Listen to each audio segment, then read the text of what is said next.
Hallo, ich bin hier mit Dave McCarthy, General Manager bei Microsoft Game Studios und ich werde ihn heute mal befragen zu den Xbox-Konsolen, die hier angekündigt wurden auf der Pressekonferenz. You've presented not one but two new Xbox models on your press conference this year and stirred quite a buzz with it.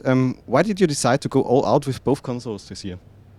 Well, I mean, so let's break them down. Let's see what we've talked about. We've talked about the Xbox One S, right behind us here, looking very pretty. That's coming out starting in August of 2016 at a price point of starting at $299 in the US. It supports 4K video and Blu-ray and HDR gaming as well. And beyond the features that it supports, we're really excited about the industrial design of it. It's 40% smaller. It has power embedded in the back of it, so no more power brick on your Xbox One with Xbox One S. It really is, we think, the right time to introduce this innovation. Now, the other box you're referring to is Project Scorpio, and that's scheduled to come in holiday of 2017.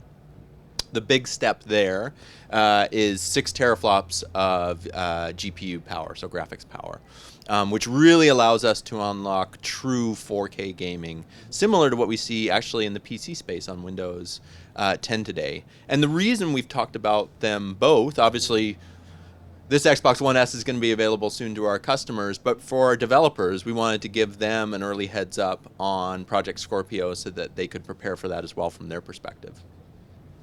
You have already answered part of my next question, so what's the Xbox One S about? So let's just say, for whom do you think is it supposed to be? People who already own Xbox One or those who haven't decided yet? Gotcha. So, I mean, part of what we're trying to do with our, not just our hardware lineup, but our content lineup in Xbox Live is to give you as much choice as possible on Xbox overall. We talked a lot yesterday about playing without boundaries. So, am I going to prescribe exactly who should buy Xbox One S?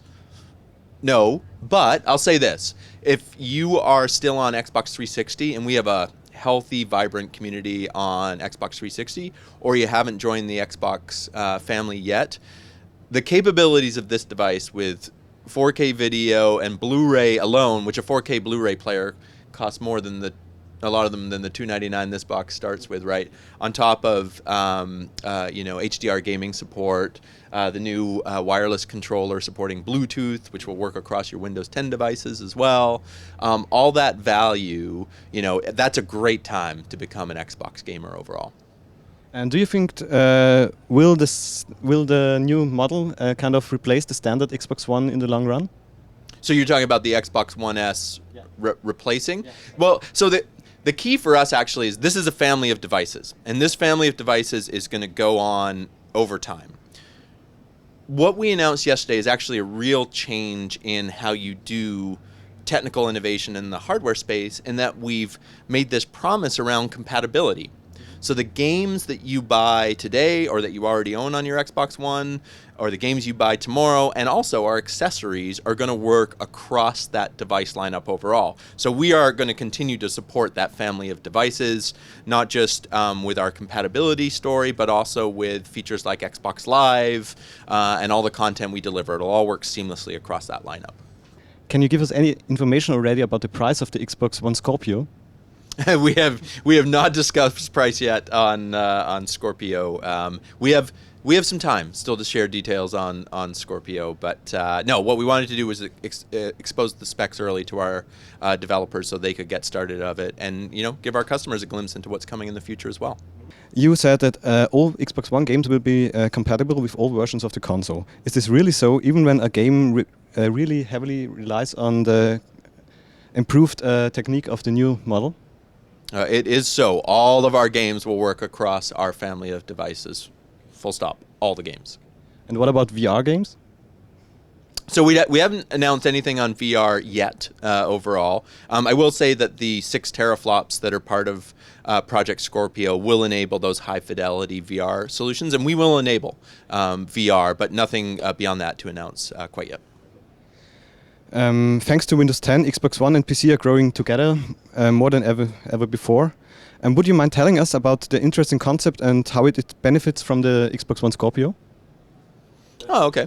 Okay. Yeah, I mean, we're really excited about bringing a lot of features across Xbox One and Windows 10 overall. We talked yesterday about Xbox Play Anywhere, right? A program that allows you to take your content across both Xbox One family of console devices and your Windows 10 PC. Shared progress and saves and achievements across those games. You drop it in one spot, you pick it up in another seamlessly, and you're on your way. Obviously, our accessories lineup working across those devices as well.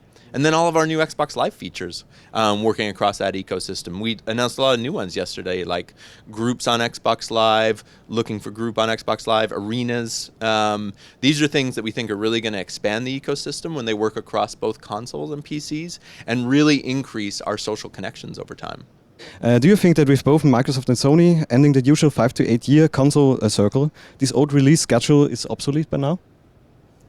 Well, I mean, from our perspective, our goal as Xbox is to offer you as much choice as possible and have you playing without boundaries across our ecosystem. We're also committed to making sure that the technical steps we make them at a time with the right technology where it makes sense for our customers. We happen to believe in the case of Xbox One S with HDR gaming and 4K video support, and then Project Scorpio with 6 teraflops of power and support for true 4K gaming. We thought that was the right time. Our commitment, though, is to make sure that we're making those steps not just at the right time, but ensuring that compatibility moving forward. Hard for me to predict what will happen beyond that, but our promise to you is that your games are going to work so you can just keep on playing. You told me before that you want to talk about the games too. I love games. I do too.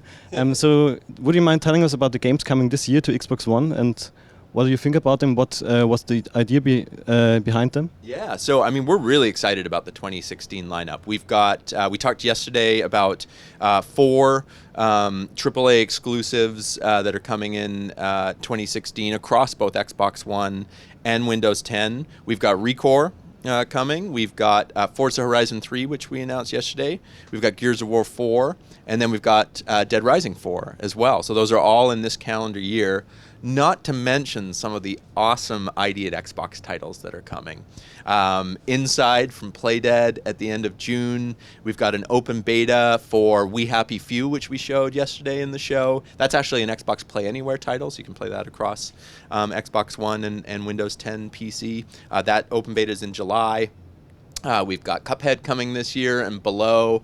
And I didn't even get into the, lineup of AAAs coming for us in 2017 that we've committed to. Halo Wars 2, we've got Crackdown, we've got State of Decay 2, we've got Sea of Thieves. It's just a rich lineup for us in the coming year.